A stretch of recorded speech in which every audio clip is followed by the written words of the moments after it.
Assalamu alaikum, my dear students. I am Shahzad Waheed, your biology teacher.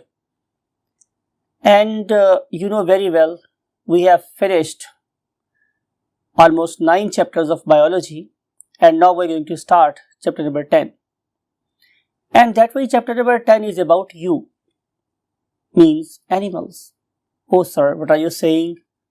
Are we animal? So, yes, we are animal. And you know, we call us what the social animals. तो animals basically क्या होते हैं? Animals के बारे में हमारा concept बिल्कुल आगाज में वो ये था कि ये ऐसे ऑर्गेनिजम्स हैं that have got the spirit, जिनमें रूह होती है, जो सांस ले सकते हैं, उन्हें हम बोलते थे एनिमल्स. और it is not definitely a very difficult topic for you because we have read many things about plants and animals. So देखते हैं कि हम इस पर्टिकुलर लेवल पे आके एफएससी के लेवल के ऊपर आके हम आप लोगों से मजीद नई और हिकमत वाली कौन सी बातें कर सकते हैं. So let's move to the whiteboard.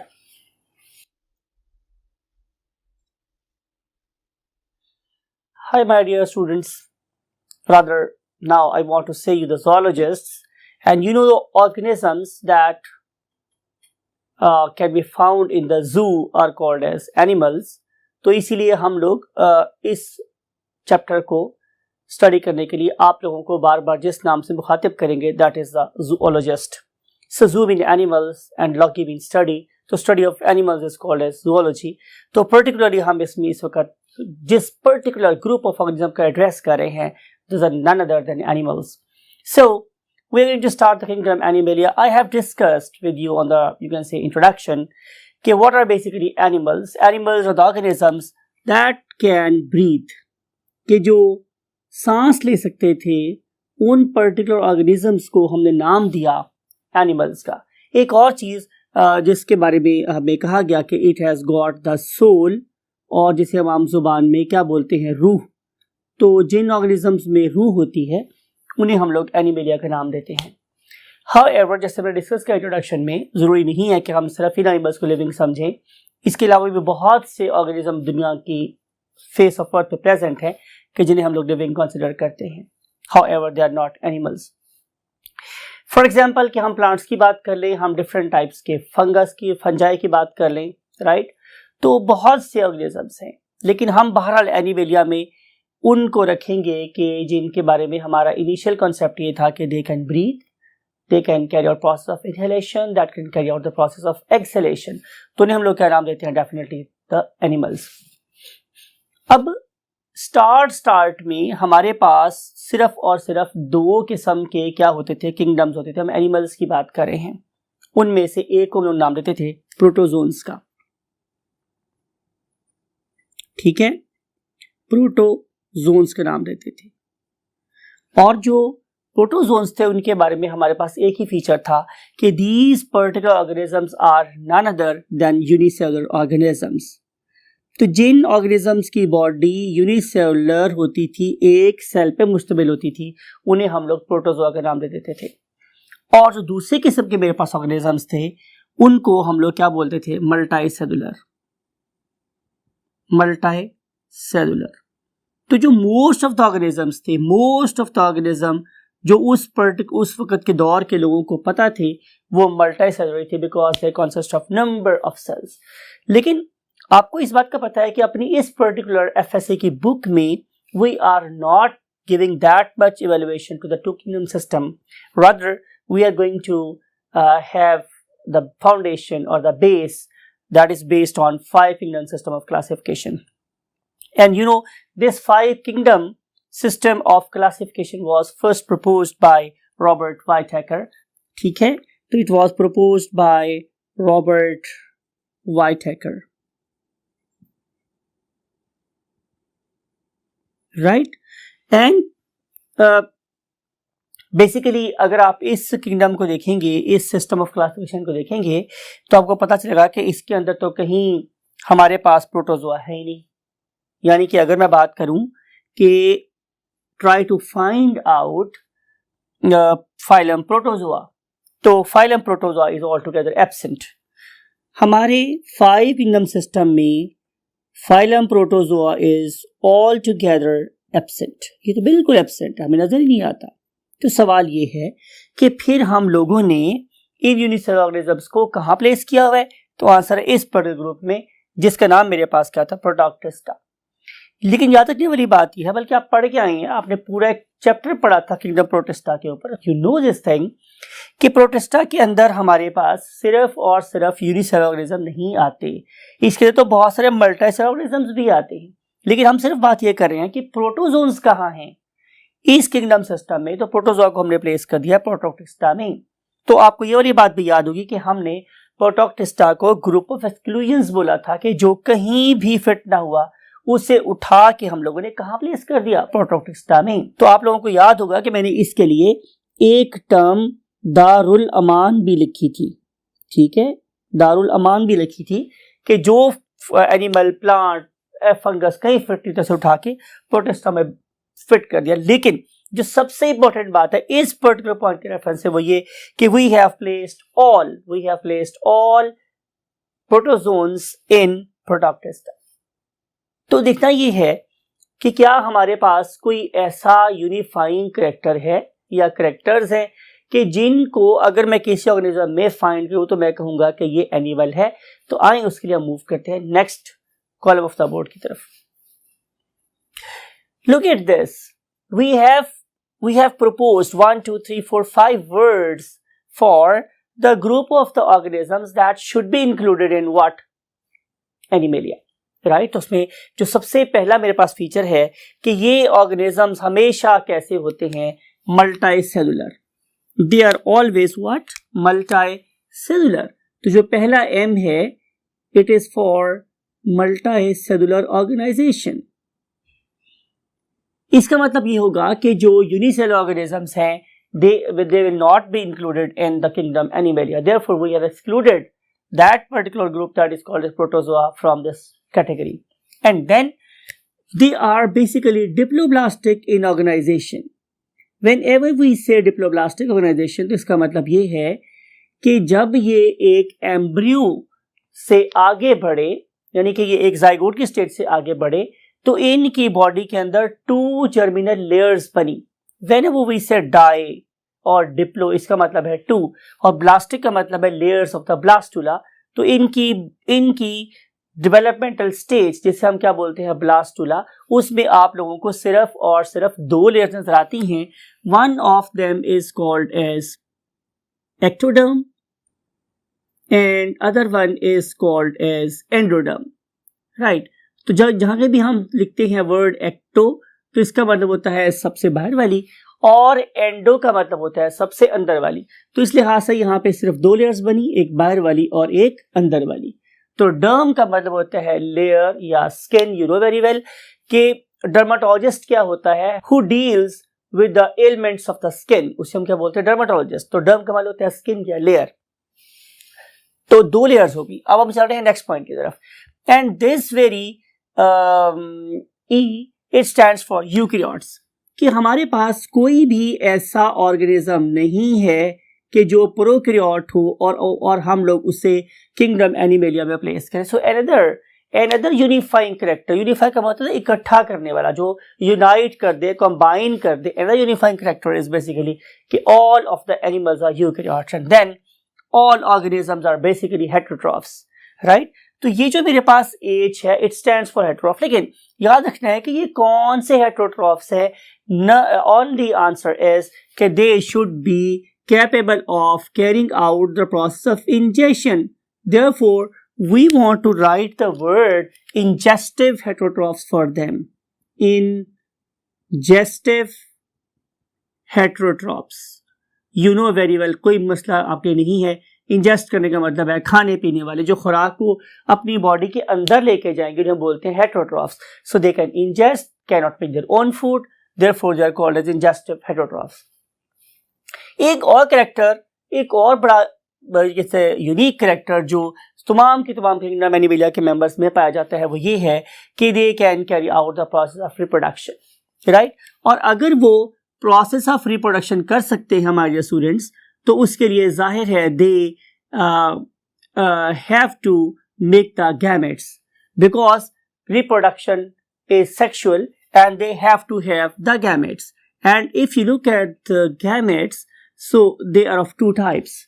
When we say they are of two types, it means that we should say them what? Heteromorphic gametes. When we say the term hetero, it means different, and morpho का मतलब है in appearance. One of them is very small and other one is very large. उनमें से जो एक gamete है वो काफी छोटा है और उस पर्टिकुलर स्मॉलर गैमेट को हम नाम क्या देते हैं? स्पर्म. और दिस पर्टिकुलर लार्ज गैमेट, जिसे मैं डेलिबरेटली रेड कपड़े पहना रहा हूं, and that very large gamete is basically an ovum और एग. तो इन दोनों के आपस में फ्यूज होने से बन जाता है एक जाइगोट या एम्ब्रियो, जो अल्टीमेटली ऑर्गेनिज्म की लॉजिक है या बेस है for the next generation. So ये वो 5 करेक्टर है. Number 1, they should be multicellular. Number 2, they should be diploid organization. They should be eukaryotic. They should have a well-defined nucleus in the cells, and then they should be ingestive heterotrophs, and then they should reproduce by means of heteromorphically different gametes. One of them should be sperm, other one should be the ovum. तो gene organism में ये सारी की सारी features या characters होंगे, हम उन्हें क्या नाम देंगे कि yes, you are an animal, so you should be placed in kingdom Animalia. Next, अगली बात है मेरे पास कि एवोल्यूशन कहाँ से हुई ऑर्गेनिज्म की. तो इसका आंसर हमारे पास ही है कि look at this particular flow chart और डायग्राम जो मैंने बनाई है कि ये सारे के सारे ऑर्गेनिज्म प्रोटोक्टिस्टा से इवॉल्व हुए. ये हम बायोलॉजिस्ट लोगों का कॉन्सेप्ट है कि all animals they are basically protoctist in origin. आपको याद है ना कि प्रोटोक्टिस्टा के बारे में ये बात कही थी कि ये सारे के सारे फॉर्म ऑफ लाइफ के एंसेस्टर्स हैं, जद्दे अमजद हैं, आबाओ अजदाद हैं, राइट. तो all form of life basically कहां से इवॉल्व हुई? प्रोटिस्टा से. तो इसलिए हम क्या बोलेंगे कि they are basically protist in origin. फिर उसके बाद इससे अगला टॉपिक हम अब मूव कर गए हैं आप लोगों की बुक के पेज नंबर 168 पर. और पेज नंबर 168 पे आप लोगों के जो हेडिंग लगा हुआ है वो क्या है कि development and complexity in animals. कि एनिमल्स का स्टार्ट कैसे हुआ और ऐसा सब कॉम्प्लेक्स कैसे चले गए. डेफिनेटली आज के इस कलील टाइम में हम वो सारी की सारी डायग्राम एक्सप्लेन नहीं कर सकते, हम उसका छोटा नीचे वाला बेजल पार्ट एक्सप्लेन कर रहे हैं, राइट. तो इस पर्टिकुलर टाइप में आपको ये याद रखने वाली पहली बात जो आपकी बुक में लिखी हुई है कि हमारे पास बहुत से फॉर्म ऑफ लाइफ आई. कोई फंजाई आए, कोई हमारे पास प्लांट्स आ गए, कोई हमारे पास यू कैन से बैक्टीरिया आ गए, कोई हमारे पास वायरसेस आ गए. लेकिन जितनी डाइवर्सिटी, इख्तलाफ, वैरायटी हमें एनिमल्स में नजर आती है, नजर नहीं आ रही. ठीक है. और फिर अगर आप देखें तो इनके साइज में भी बड़ी वैरायटी है. इसका जो स्मॉलेस्ट ऑर्गेनिज्म है वो किसी भी प्रोकैरियोट के बड़े ऑर्गेनिज्म से स्मॉल इन साइज है. तो आप देखिए कि किसी भी बड़े प्रोकैरियोट से छोटा हो गया और इतना बड़ा हुआ कि it may be the elephant और it may be the shark, it may be the whale. So इनमें हमें बहुत ज़्यादा वैरायटी नजर आती है in terms of what size.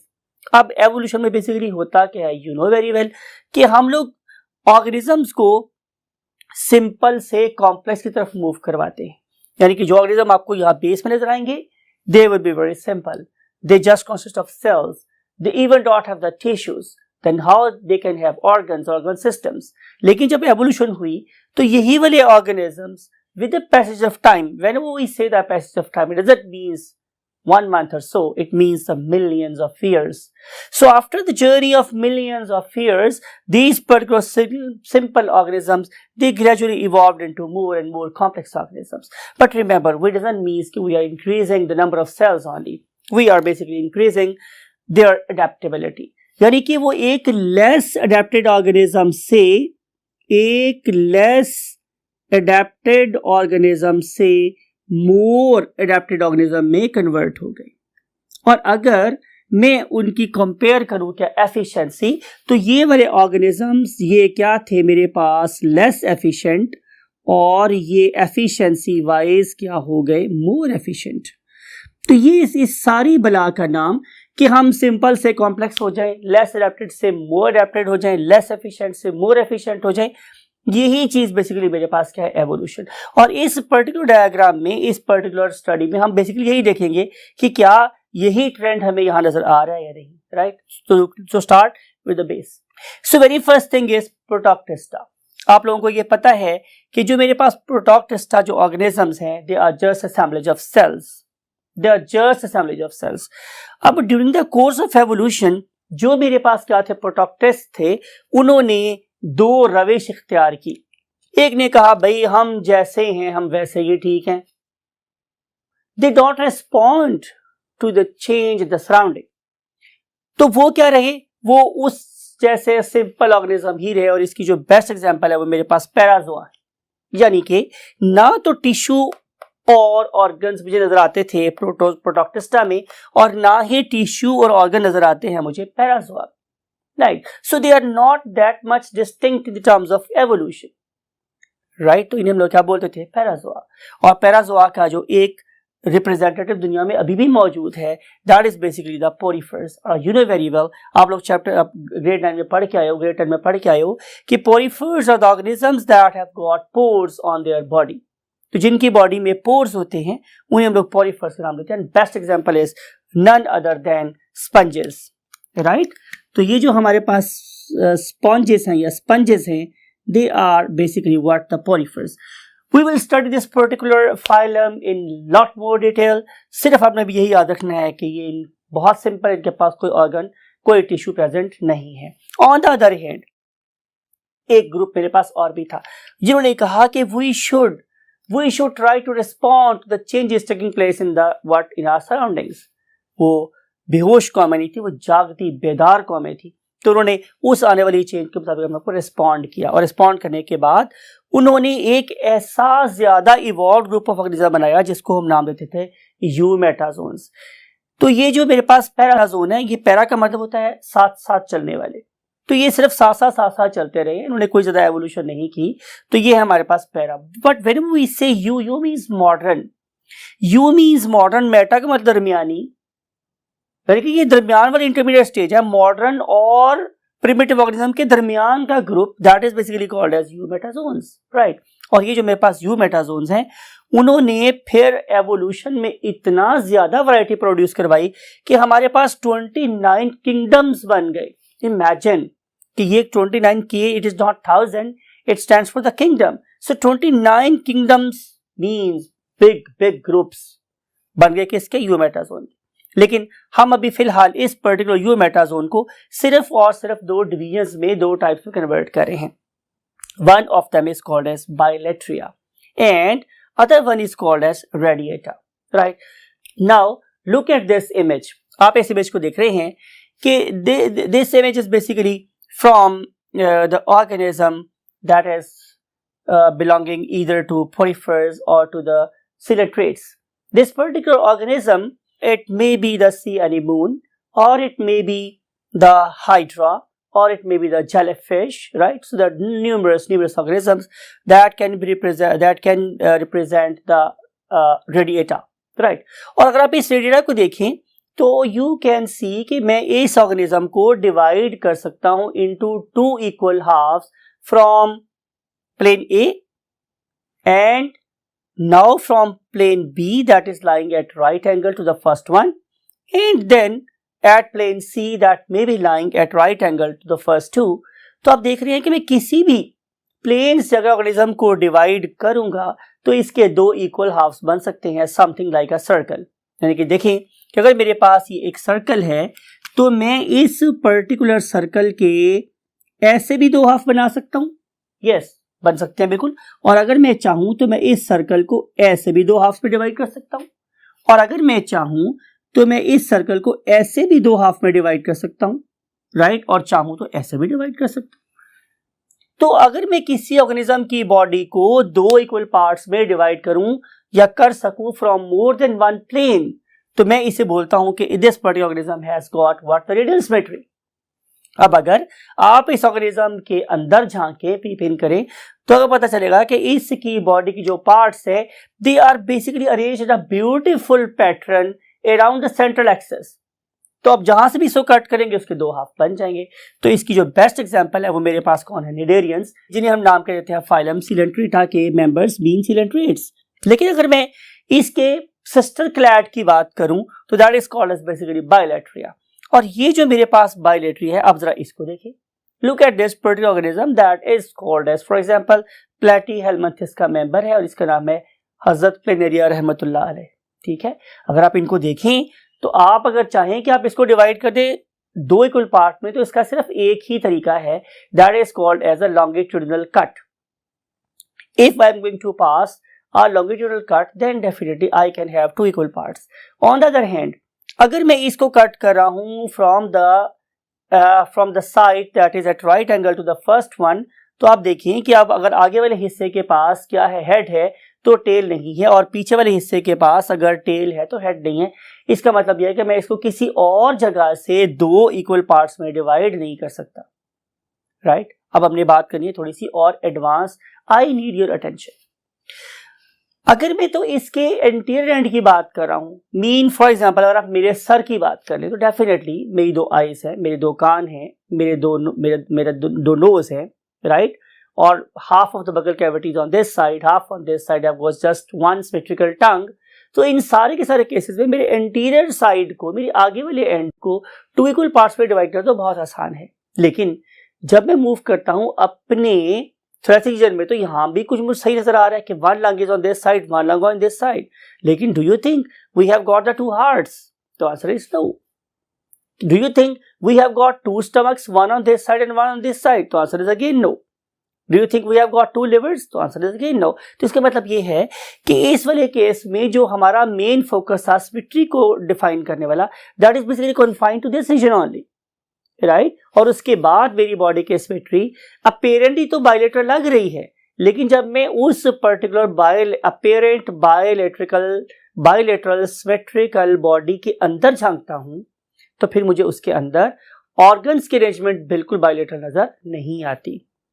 बहरहाल पुरानी टर्म चल रही है, पुरानी जैसे लॉ ऑफ प्रायोरिटी के लिहाज से used term चल रही है, तो बहरहाल this particular grade is called as bilateria. So at least this particular organism is apparently just divisible into equal parts from one plane, so we include them as what bilateria. और ये जो मेरे पास bilateria है, इसको हमने further तीन main divisions में divide किया हुआ है। One of them is called as acylomate. Look at this, ये वाली डिवीजन कहाँ से है? Right one division.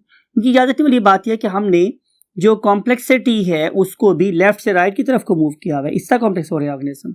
So very right most simple, और इससे थोड़ा सा ऊपर आएंगे और इस साइड की तरफ आएंगे तो आप लोगों को इससे ज्यादा कॉम्प्लेक्स ऑर्गेनिज्म नजर आएंगे, और इनका नाम मेरे पास क्या है? एसिलोमेट। सवाल ये है कि what is meant by the term A in biology? You know very well, पढ़े लिखे बच्चे आप लोग। मीन्स नो, ए मीन्स नहीं है सीलोम, एक बॉडी कैविटी। अब बॉडी कैविटी से मेरे पास क्या मुराद है? लेट्स सी दिस थिंग कि अगर मैं क्या करूं कि मैं आप लोगों के पेट के ऊपर एक कट लगाऊं, तो मुझे आपके पेट के अंदर एक कैविटी नजर आएगी, and that very cavity is basically lying between the walls of your belly and intestine. वो जो खाली जगह है जिसमें आप लोगों का लिवर प्रेजेंट है, आप लोगों का स्टमक प्रेजेंट है, आप लोगों की स्मॉल इंटेस्टाइन, आप लोगों की लार्ज इंटेस्टाइन, आप लोगों के किडनीज, आप लोगों का वर्टिब्रल कॉलम, गुजरने वाली ब्लड वेसल्स, उस जॉफ को, उस कैविटी को हम लोग नाम कर देते हैं सीलोम। लेकिन जब मैं बात करता हूं एसिलोमेट्स की, तो look at this particular cross section, तो आपको नजर आता है कि इस वाले केस में बॉडी वॉल और बिल्कुल सेंटर में लाए करने वाली गट के दरमियान में, whenever I use the term gut, इसका मतलब ये है इंटेस्टाइन, इसका मतलब है डाइजेस्टिव ट्रैक, राइट। तो इस डाइजेस्टिव ट्रैक के साइडों पे और वॉल के अंदर कोई स्पेस प्रेजेंट नहीं है, तो मैं इसे नाम दूंगा क्या? एसिलोमेट। और इस पर्टिकुलर एसिलोमेटा ग्रुप का एक ही बड़ा प्रोमिनेंट रिप्रेजेंटेटिव है, and that is called as the platyhelminthes. मैंने आपसे वादा किया था कि हम इसे इतना डिस्कस करेंगे आज, तो बहरहाल सिर्फ ये याद रखें कि एसिलोमेट में एक ग्रुप आता है दैट इज कॉल्ड एज प्लैटिहेलमिंथस, और इसके members you know very well, one of them is liver fluke, other one is tapeworm for example. तो ये जो मेरे पास बड़े फेमस ऑर्गेनिजम्स हैं, उनके नाम मैंने आपके सामने बोल दिए हैं। Now we want to move to the next group, and next group is again lying on the left side, and that very left side is occupied by this very group that is called as pseudosilomates. और जब मैं word use करता हूं pseudo, not pseudo, pseudo coelomate, तो whenever I use the term coelom, तो आपको पता है body cavity, but when I use the term pseudo, इसका मतलब होता है फॉल्स, यानी कि इनमें बॉडी कैविटी तो है लेकिन वो झूठी है। भाई क्यों झूठी है, कैसे झूठी हो गई? तो हमने ये कहा है कि अगर ये बॉडी कैविटी सही होती, ठीक है, तो फिर इसके बॉडी के बाहर और इंटेस्टाइन के बाहर प्रॉपर एंडोडर्म की लाइनिंग होती। लेकिन अगर इनके बाहर मेसोडर्म की लाइनिंग होती, और अगर इनके बाहर मुझे मेसोडर्म नजर नहीं आ रहा, तो इसका मतलब यह है कि इनकी कैविटी या जॉफ के प्रोड्यूस होने की वजह मेसोडर्मल लाइनिंग नहीं है बल्कि कोई और वजह है। इसलिए मैं इसे बोल रहा हूं सूडो सीलोमेट। जब हम इस टॉपिक को पढ़ेंगे, इस फाइलम को पढ़ेंगे, तो आपको पता चलेगा कि ये जो मेरे पास निमाटोड्स हैं, they basically have got the cavity, but that cavity is not due to mesoderm. हमारे आज के डिस्कशन का लास्ट ग्रुप है, those are called as the coelomates. So organisms that have got the true body cavity are called as what? Coelomates. ठीक है, तो जो हमारे coelomates हैं, they have got the true body cavity। और मेरा ख्याल है आप समझ गए हैं कि ये एक ऐसी बॉडी कैविटी होगी कि जिसमें small intestine is also lined by the mesoderm and body wall is also lined by the mesoderm. ठीक है माय डियर स्टूडेंट्स, तो अब आज हम इस डिस्कशन को यहीं पे रोकते हैं, और कल हम लोग इस पर्टिकुलर डायग्राम को और फर्दर जो पेजेस हैं means from 116 and we shall start tomorrow. Till that time, take very good care of yourself and your great parents. Always keep us in your prayers. I would like to say you all Allah Hafiz.